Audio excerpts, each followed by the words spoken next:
Lanjut. Jumpa lagi bersama saya Fani dan satu sahabat saya yaitu Meme. Kita akan collab untuk renungan firman Tuhan hari ini. Nah, sebelumnya kita akan berdoa dulu. Si Meme boleh bantu pimpin dalam doa. Oke.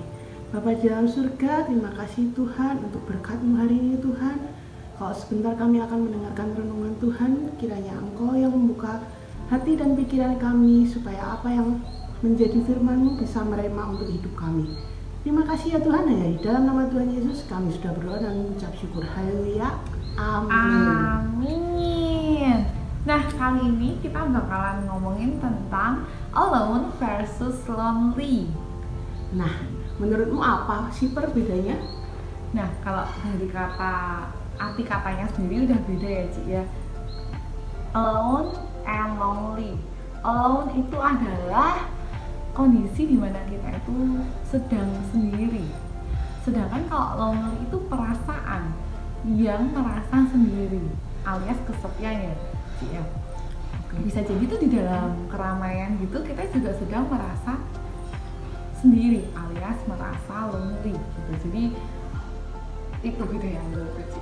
Oh iya juga sih, apalagi lagi masa pandemi gini ya, kita kayak isolasi mandiri, terus ada PSBB juga, kayak keterbatasan fisik kita buat ketemu sama temen, ketemu sama saudara, itu pasti membuat kita lebih kayak merasa sendiri, kesepian gitu ya. Iya Ci, bener banget. Awal-awal pandemi itu aku sempat mati gaya Ci, jadi aku udah bingung mau ngapain di rumah. Kan orangnya ekstrovert banget ya Ci, sukanya keluar, kelayapan, harus mengalami karantina, PSBB, isolasi mandiri. Itu jadi harus push diri ya macam-macam, ada masak, melukis, melihara ikan, main sama peliharaan, duduk sama mama cuman ngeteh, ngopi gitu. Nah kalau Cici gimana pas masa-masa isolasi gitu Ci? Ya nggak beda jauh sih hampir-hampir sama sih ya, kayak masak gitu, maksudnya kayak memperdalam apa yang kita bisa, apa yang mungkin sebelumnya kita nggak bisa. Nah itu kita kayak belajar karena di rumah aja mau ngapain selain mengeksplorasi apa yang ada di rumah sih. Aku jadi kan cewek pernah bikin tanaman itu ya, apa sali ya, apa selada ya? Apa itu namanya? Hidroponik ya. Nah itu hidroponik. Nah itu sih kalau aku sih kayak gitu. Cuman kalau menurutmu nih alasan orang merasa kesepian itu apa sih? Merasa sendiri kayak gitu. Yang pertama sih yang paling masuk akal, dia itu ya sedang benar-benar sendiri ya, nggak ada temen, nggak ada orang yang bersama dengan dia. Tapi itu secara fisik ya Ci ya. Kalau benar-benar dari perasaan atau hati, ya alasan utamanya karena kita harusnya nggak merasa sendiri karena kita itu punya Tuhan. Tuhan Yesus Kristus yang mengasihi kita, dan karena itu juga Tuhan itu minta kita saling mengasihi. Ada di ayatnya itu di Yohanes 13 ayat 34, aku memberikan perintah baru kepada kamu, yaitu supaya kamu saling mengasihi sama seperti aku telah mengasihi kamu, demikian pula kamu harus saling mengasihi. Itu Ci, jadi kita tuh walaupun kita tuh mungkin sedang posisinya sendirian atau sedang dalam keramaian tetapi merasa sendiri, harusnya kita ingat itu, kita punya Tuhan yang mengasihi kita. Itu jadi seperti alasan utama kita nggak merasa sendiri. Tuhan itu selalu bersama kita ya si Immanuel. Nah kalau menurut Cici sendiri, apa sih yang bisa dilakukan saat kita itu lagi masa-masa kayak gini ya sih ya, PSBB, isolasi mandiri, biar nggak ngerasa kesepian? Kalau menurutku sih emang biasa kan kita kayak ketemu teman, pergi gitu, kayak nggak ada halangan, nggak ada apa ya membatasi. Cuman kan kok sekarang kan lebih kayak kita nggak bisa kemana-mana, kita kayak apa ya, kayak mau keluar aja istilahnya kayak ada jamnya, kayak PSBB gitu kan, kita bisa apa ya, bisa ada kayak spare waktu, maksudnya kayak jam 9 udah harus nggak boleh kemana-mana, kayak istilahnya kan secara nggak langsung gitu, cuman ya itu tadi sih kayak biar kita mengurangi kebosanan di rumah aja itu lebih mengekspor diri. Kayak kalau misalkan aku ya itu tadi memasak, belajar masak, terus mencoba bercocok tanam yang ya walaupun cuma sebentar terus habis itu bosen. Terus kayak kamu juga kayak melihara ikan, paling nggak bisa bisa menghilangkan stres sih. Tapi ya kayak terutama kita kan punya waktu sendiri kayak me time gitu kan. Kita juga bisa lebih dekat ke keluarga, lebih dekat ke Tuhan. Nah itu yang sebenarnya penting sih, kayak oh ya di rumah aja kita jadi lebih banyak waktu buat itu sih. Iya bener banget sih. Jadi sebenarnya tuh menurutku merasa sendiri itu bisa jadi berasal dari pikiran kita ya Ci ya.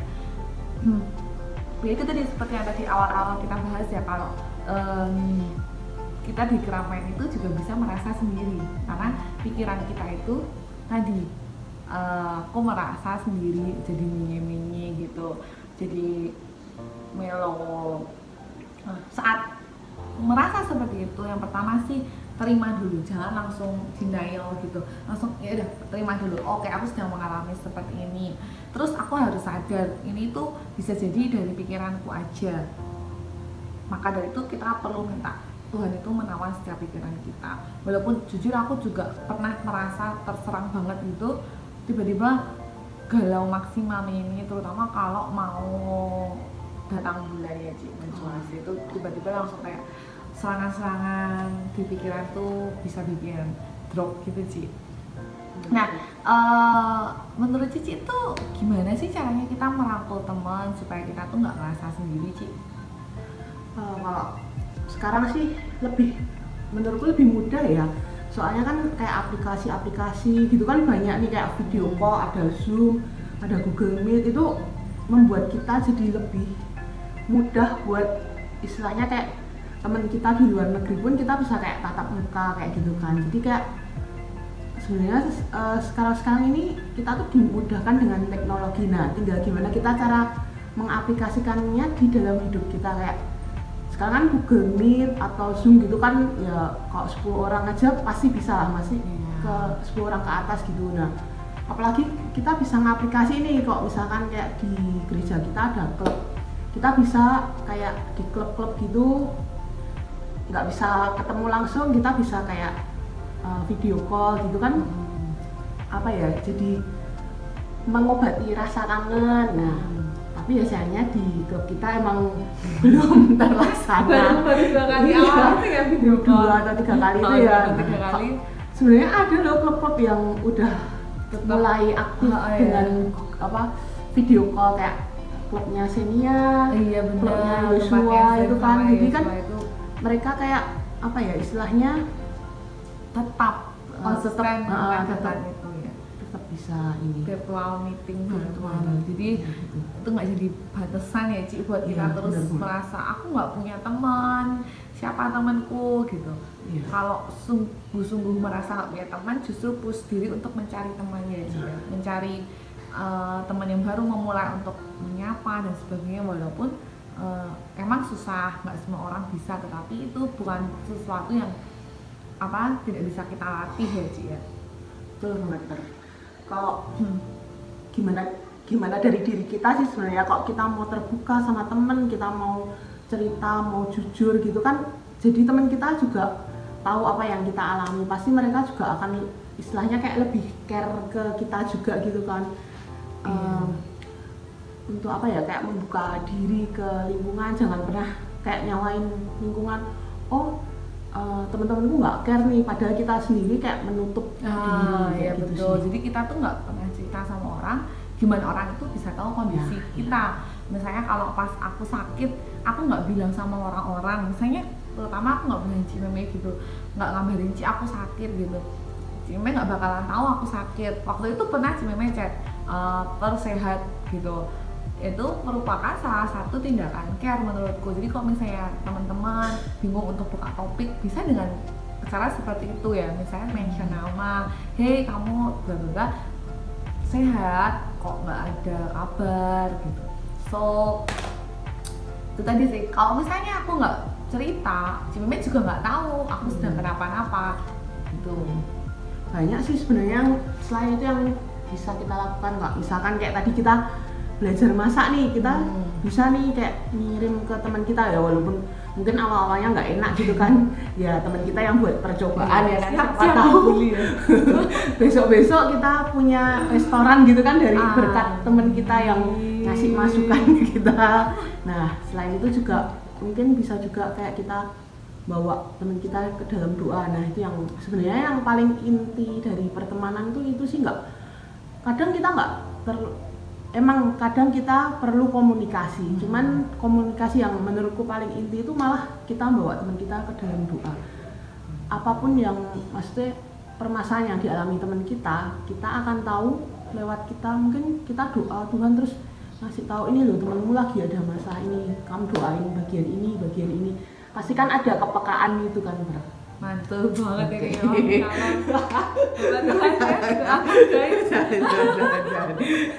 ya, betul banget ya, terharu nih aku di dia. Ya Ci Meme itu sweet banget guys, tiba-tiba tuh bisa kirim-kirim gitu ke rumah atau ngechat-ngechat gak jelas. She is the one, yes, the sweetest one. So thank you for being my best friend. Ya, oke, terus Ci minta satu ayat dong Ci, kayak yang bisa terus ngingetin Cici buat care, buat orang-orang di sekitarmu. Aku pernah baca ini Yohanes 15 ayat 13. Tidak ada kasih yang lebih besar daripada kasih seorang yang memberikan nyawanya untuk sahabat-sahabatnya. Nah, di dalam ayat itu aja tuh sampai ditulis gitu loh. Tidak ada kasih yang lebih besar daripada memberikan nyawanya untuk sahabat-sahabatnya. Jadi kan kayak nyawa tuh istilahnya hal yang terpenting untuk setiap manusia gitu loh. Kalau orang udah nggak ada nyawanya, otomatis dia akan mati ya kan, mati raganya, mati apanya. Nah, di Alkitab aja disebutin sampai menyerahkan nyawanya untuk sahabat-sahabatnya. Itu kan berarti kan sahabat itu termasuk yang terpenting gitu. Cici mau mati nggak boleh? Enggak juga gitu. Itu kan ya. Punya dibilang.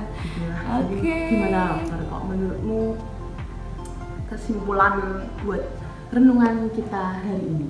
Oke, kesimpulannya menurutku sendiri dan merasa sendiri itu berbeda.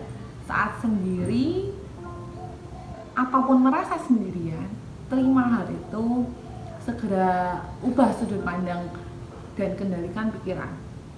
Minta Tuhan Yesus buat menawan pikiran kita. Lanjut Ci.